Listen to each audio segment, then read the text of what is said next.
You know, it's totally embarrassing. It's totally embarrassing when you show up to some client's house and then they start telling you about plants you've never seen before or heard of, despite supposedly being the exotic plant guy.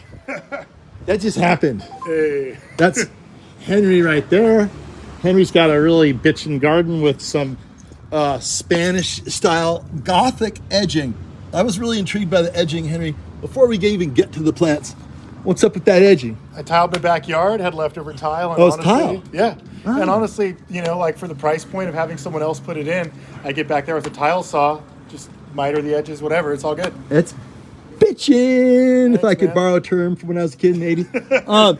All right, so tell me about this particular plant right here that I've never seen before. That's so cool. This is a Caledia paradoxa. I found it down in the Huntington Gardens where they have two examples. One Caledia paradoxa? Caledia, yeah, paradoxa. So it's a paradox of some sort? Yeah, I think it's probably, I looked up the name and it's something about like the way the leaves look because they have this really It's like trippy they effect. look really cool, but if you touch them, they'll make you bleed. Oh maybe? yeah, they'll make you That's bleed. the paradox? Maybe, but they're wicked sharp. They look, they're very wicked. Yeah. It's a beautiful plant that does not want, it's like a cat. You touch a cat and it just goes, rah!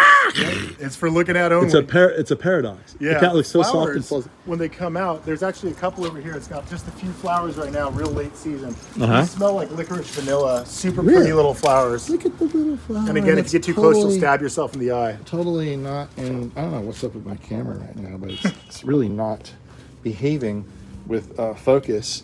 Maybe I just need to put my glasses on, see if we're really focusing or not.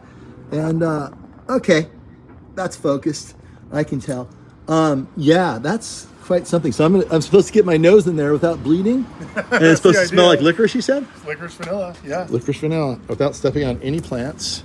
I'm gonna stick my big old nose in there. Oh wow. Yeah, there's There's a thorn in my forehead, and it smells like licorice to me. Yeah. It really does. It's a great Those plant. little tiny flowers right there.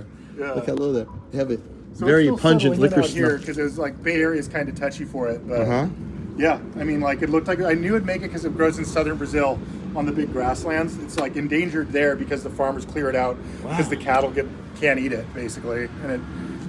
But yeah, Unless they're really desperate. unless they're really desperate. Yeah. Unless they have very leathery tongues. Totally. So I think you have a good shot. I mean, you've got building up all this heat with the rock out here. Yep. You've got the sidewalk. You've got the asphalt. You've got all the sun coming in.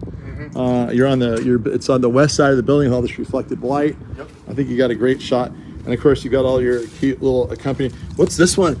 Oh man, What's that? That's some cool, I crazy. gotta pull up my guide for that one, man. That looks super weird and cool. That's like a bulb. See that, people? Little tiny hair coming up. That's South African, maybe. It is. Yeah, now they have that. Okay. This is Madagascar. Yep. Right there. That's the Madagascar palm. It's a Pachypodium lemmerii. I think it's really big. Hopefully that'll live. Did you put? It's all sand here, right? It's all sand, and I didn't amend anything. In fact, I put in some grit into the sand. Yeah. But that's all I did. I mean. And the reason I asked that, people, is because if this were in clay in San Francisco, where it's so cool all the time, these roots would probably rot. But it does have a chance if it's in the sand, because sand has nice moisture holding quality, good drainage, and good aeration.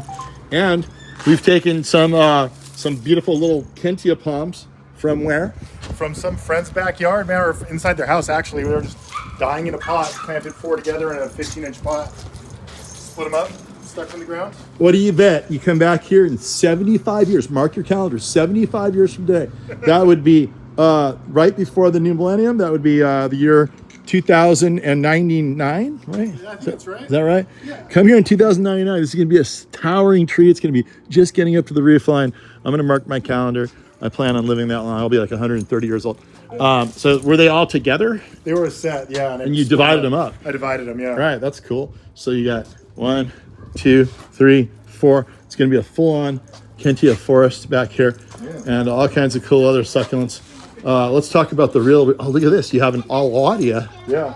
From this is the Madagascar Ocotillo. Mm-hmm. What's cool about this, and I've seen videos on the Nature Channel.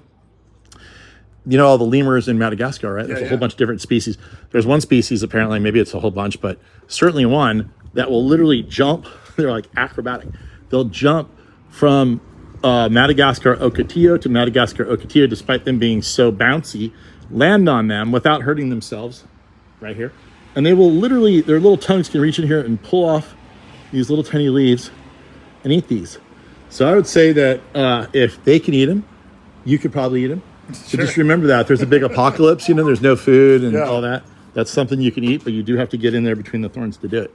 Yep. Let's just go see why. Oh, look at over here. Another Madagascar plant. Is a crown of thorns. Yep. Euphorbia.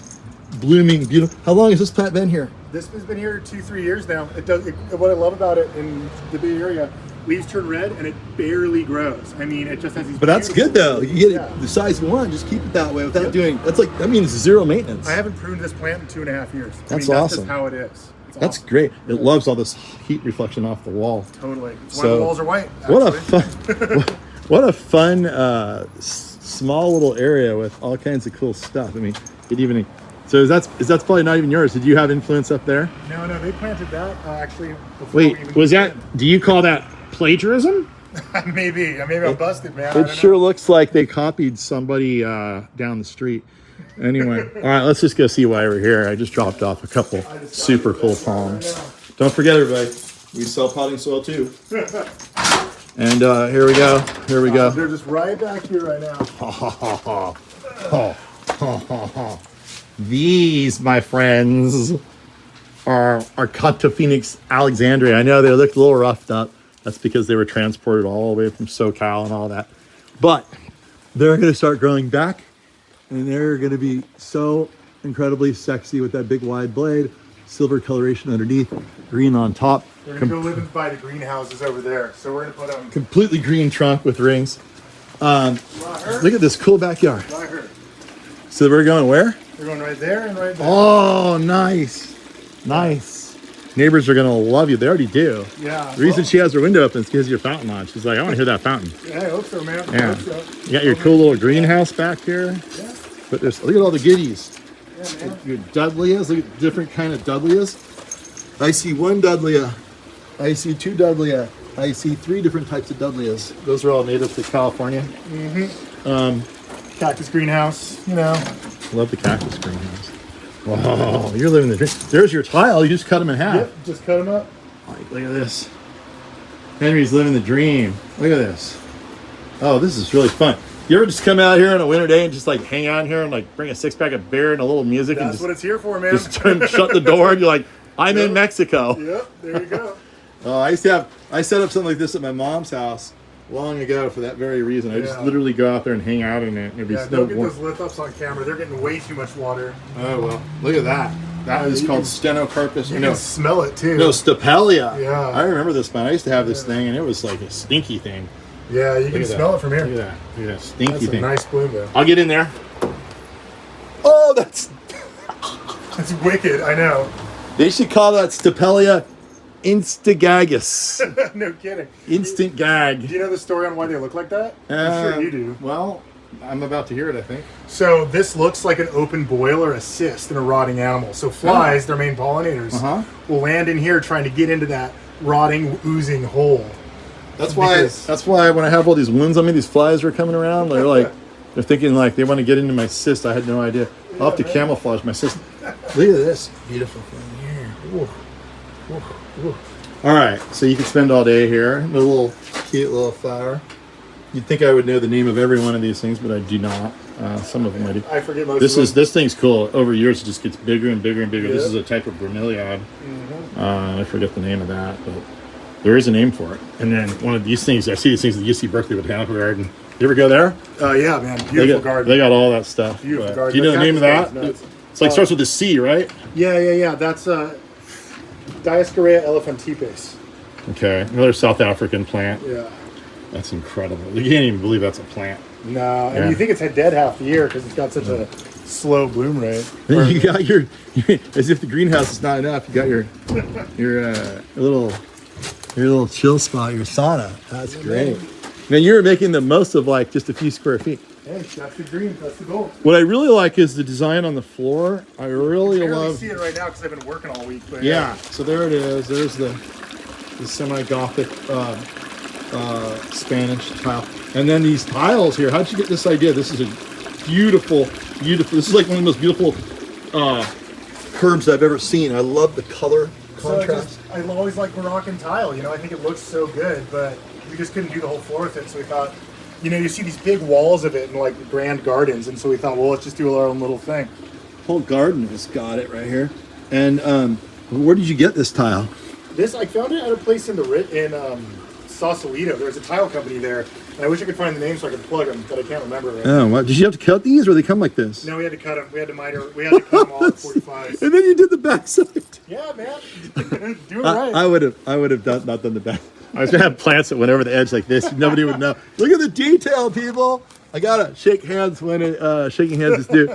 Yeah, he went well beyond the Gary level of quality there. Look at the beautiful Achillea there. The Yarrow, different color Yarrow. And you've got your native Lavatera from the Catalina Islands out there. Figs, you got it all. All right, well, when I come back, we're going to have a follow-up video someday. And it's going to be how big and beautiful did these Alexander palms get. And you inherited a beautiful big camellia that you turned into a tree. Yep, that was here when we got here. Guaranteed it was, yeah. Yeah, but absolutely, I was like, that's the one thing that stayed. You know, Yeah. I was like, Well, whoever that's lived it. here before us spent a long time taking care of it. So That it felt could like a have been gesture. 50, 60 years. What color is it? Red. Oh, Nice, beautiful. like pinky red. I love these big old camellias when you can make them tree like. You can't buy them like this, so when you Yeah. inherit them, you have to preserve them. Yeah, absolutely. Yeah. Yeah. All right. Give And them then time. you've got your hanging wall of green plants over there. Yeah. All right. And the spiral staircase going up to heaven. That's going to be cool. What's really cool is when you're like at the same level as the palms and like looking out at them. I know, seriously looking forward to that. Right on. All right. Well, I think I'm going to head on my way, and thank you for the tour. We always have to leave something beautiful to look at while my video ends, and it's going to be these bubbles right here. How come you didn't tell? I was ending the video, and you're like, dude, you didn't say, dude, there's a whole other greenhouse you missed. I don't know, man. That's your fault. That's not my It's fault. on me. That's your Take it. All I'll right. take it. Tell me about the other greenhouse. So there's the Orchid house. You That know, I walked so- right by without even noticing. I guess I was so all focused on that one. internally irrigated. Look at this. We got our heater running. Pretty much, I replace that about once every year or two because the humidity's so gnarly. I might have some equipment for you at my nursery. I'll tell you about it in a minute. Yeah, Sick. for Right on. sure. Yeah, I had a humidifier system running, but it was screwing up all the electronics, so they kind of have to just get by on ambient. Which right now, because it's hot and dry, it's pretty low for these guys. Jeez. But, I mean, they get by because they get water every morning. But Wow. yeah. So there you go. So now we're going to end with this video where I have Henry cornered. He can't. right? He can't escape. Boxed in, man. I don't know what to- But he's bigger than me. He probably just knocked me over. I really want to leave. Yeah, Like, dude. like, do you feed flies? Like when you have flies in the house and you catch them, do you ever like just drop them down there? They take care of the fungus gnats in here. Do they really? Oh yeah, Wow. them and everything else. Have you ever had like a nightmare where you're like a little fly and you're flying around and all of a sudden you realize you're like, oh shoot, oh no! Yeah, see, that one's got stuff in it. Yeah. Yeah, you know, so I would have a nightmare like that occasionally. Yeah, I feel it. But this took a lot of time and effort here. Look at that beautiful orchids up there. Look at that blooming. Look at that. All right. Yeah. Well, thank you, Henry, for the tour. Of course, man. And I'm sure we'll be back. I'm glad I Yeah. decided to turn the camera on and show off this beautiful. Why don't you get the people next door to plant some stuff on their side? That'd be cool. Yeah. We got a good garden over here. They take good care of it. Yeah, you can get some good stuff.